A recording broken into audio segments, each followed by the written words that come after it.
Hi, I'm Jeff, and welcome to what I'm calling my shop annex. So here's my shop here.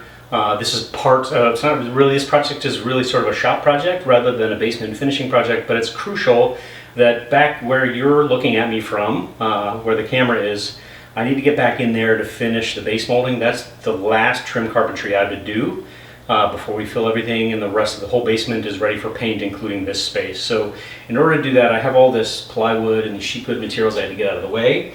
And so I made this cart. You can't really currently see, but this is welded steel tube cart that holds all these materials. I can move them towards the shop, the back door to load.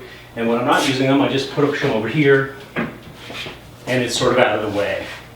So in this video, I'm going to be building this, starting from cutting the steel, welding it, putting together, adding the casters, and finally painting it. So if you enjoy this video, please feel free to like, subscribe, share with your friends, and I'll provide some links in this to some of the other videos in these related projects. So thank you for watching. I really appreciate it.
Okay, so my next task here is to put on sort of the outriggers for the wheels. And I'm going to sort of steal the process that Jimmy DiResta used for his welded sheet goods rack. I don't have the material wide enough, so these are the wheels I'm going to use. It's got a wide base on them. I want the whole thing to tilt back this way to sort of stabilize the plywood so it can go right up against the bunks. So what I have is same size tubing here, and the plan is to put that on an angle like this with the wheels underneath. So if I just simply had the right size stock, I would cut those pieces, cap the ends, put the wheels on, weld them on, and done. Unfortunately, I don't. So what I have to do instead is I'm going to double their width using these little pieces, and then put the platforms for the actual wheels underneath that extends them down underneath this like so. So that's way more welding than I should have to do here, but I think it's going to work just fine. This thing's going to have a fair amount of weight on it, but not so much that I'm worried about the strength of any of this stuff. So let's give that a crack.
Okay, that's a problem.